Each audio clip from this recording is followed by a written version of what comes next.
We've got 3 of them. That's right. Is it 3 Cayenne or 3 Cayennes? That I didn't research. Let's go with herd. Okay, whatever the case, we've got a herd of Cayennes. This is the all-new 3rd generation Cayenne. And we've assembled the base version mate, and the turbo. No, mate, no. And No. The turbo,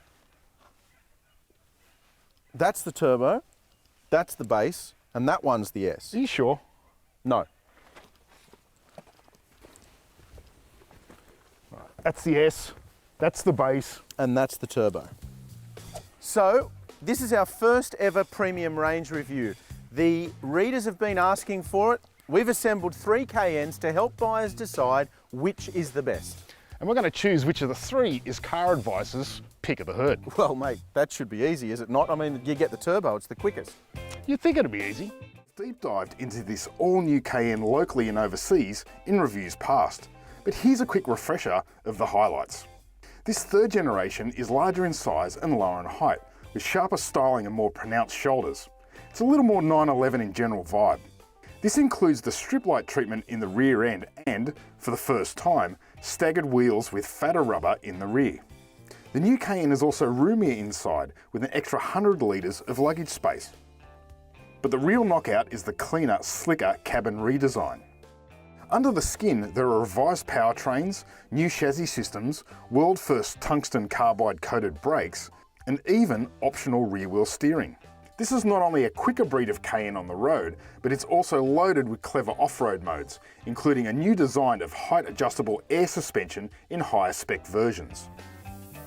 Let's start with the base Cayenne, which is simply called Cayenne. Yeah, except it doesn't look cheap. I mean, have a look at it. It's certainly, there's nothing about it that's cheap, certainly not compared to these 2 more expensive ones. Now, it starts for around $116,000, and I reckon it looks more expensive than that. In fact, I reckon it looks great. No, I'd say it's a better looking Cayenne, but I think the term great might be stretching the friendship a little. And I wouldn't get too fond of those 21-inch wheels either if you're a penny pinching, because they're a $7,500 option. That hurts. All right, let's have a look at the cabin. I reckon Porsche has made a huge leap forward with the cabin of this Cayenne, mate. It used to be a sea of buttons. It was really messy. The console especially. Now look how they've tidied it up. You've got this really classy, neat glass finish, touch stuff, and it just looks so much more premium. They've derived a lot of it from Panamera too, and I really like the 12.3-inch high-def touchscreen. It's super slick. Absolutely, and you get this neat sports car-like steering wheel. That feels really good when you're driving. Another factor that I love is the central tacho, which is very 911-esque. Either side of that, you have digital screens and you can adjust what's in them. It's really, really great as a driver. Yeah, the whole ambient proves that Porsche doesn't do cheap. So it's not like you get cloth trim or AM radio or any of that kind of basic stuff. And even the double stitching on the back of the headrest is just, everything's just so nice. And what's it like in the back, mate? Well, the seats have got slide and tilt adjustments, so you've got the flexibility to sort of tune up as much space in the back here as you want. Seats are nice and comfy, and I'm kind of partial to this tan leather interior. Yeah, but bear in mind that black Mojave beige is an $870 option. So, well, that's the base Cayenne. Let me show you something. Let's see what a bit more money buys. The Cayenne S, Kurt, costs $155,000, which is a full 40 grand more than the base car. With the 40 grand you save opting for the base Cayenne, you could buy a hot hatch fun machine, or 2 supercharged jet skis, or even a summer holiday in the Greek Isles for the whole family. And something that I've noticed about this as well, it looks exactly the same as the base car. Exactly right. And in a similar vein to the base car, those attractive 21-inch alloy wheels, in this case, they're an $8,000 option. Let's have a look inside. Okay. Notice anything different? It's black, not tan. Thanks for the tip, Scoop. Aside from the colour. It's absolutely identical inside. Yeah, funny you should mention that. For your $40,000, the only real differences on the inside the cabin are the heated seats, alloy pedals, the glass sunroof, and what I have to say is a pretty high quality Bose audio system. But even the base car gets 14-way electric seats, digital radio and smartphone mirroring as well.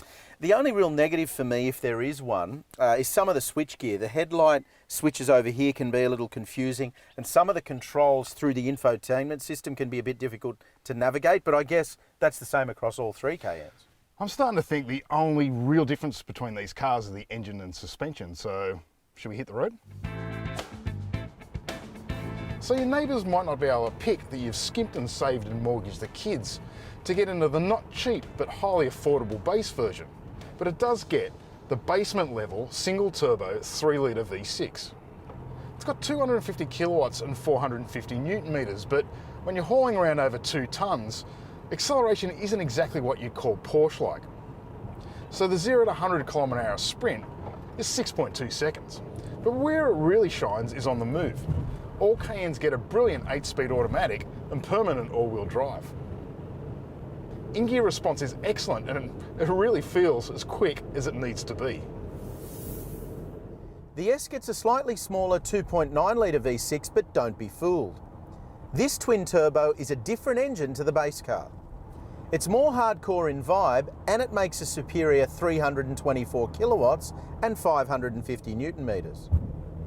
Not only is the S a full second quicker to 100, it sounds like a sports car engine as well. And you get those little blurps on the upshift. Unlike the base Cayenne, the S also gets Porsche's latest adaptive air suspension, which adjusts the ride and handling to suit various conditions, but also adjusts the ride height itself. Handling is what we'd call decent for a large SUV, but it's not so much the handling, it's the ride comfort that really impresses with this Cayenne. It manages to iron out even the worst road conditions, despite erring on the side of a sports suspension system. The base car gets steel suspension, but it does get adaptive damping. Now, I've driven both the steel and the airbag suspension in the more expensive Cayennes, and I have to tell you, when it comes to ride and handling, there's really not much difference between them.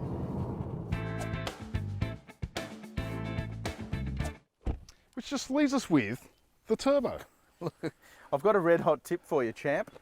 They're all turbos. No. That's a turbo. Yes, exactly. That's a Cayenne S. That's a turbo. But which one's the turbo? But this is the point I'm trying to make. They're all turbos. 1, 2, 3, all turbos.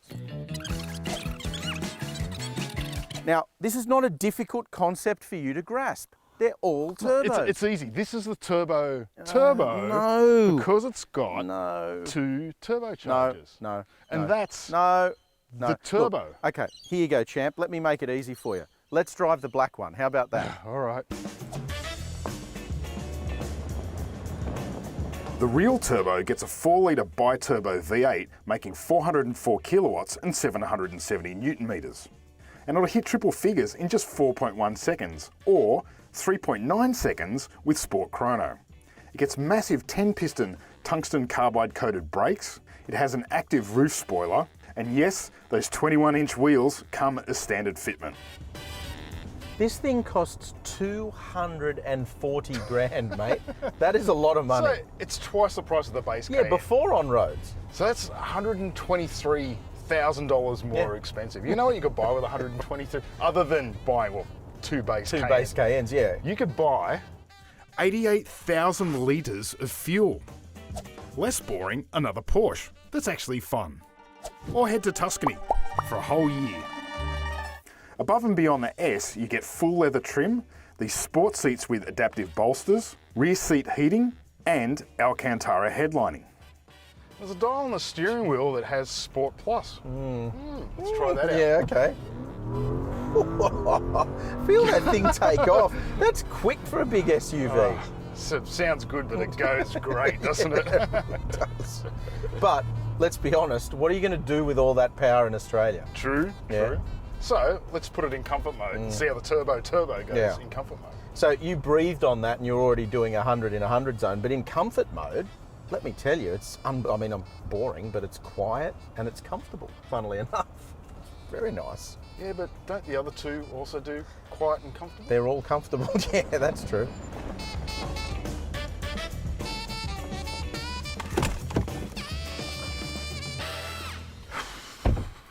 Now, here's the problem with the turbo, Kurt. Unless you commute to work on an autobahn, and I've checked, I've done some more research, there's none of those in Australia, or unless your kids live at the other end of a racetrack, all of the performance of this thing is utterly useless. Here's another problem with the turbo.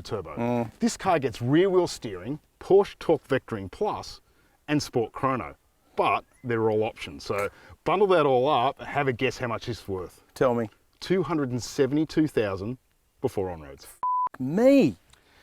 Which brings us to the base car and the S, both of which have 20 grand's worth of options, but they're mostly just superfluous window dressing and easily ignored. Well, they really are. And look, if you drive these as luxury SUVs the way most buyers will, you're honestly splitting hairs to try to find any difference between them.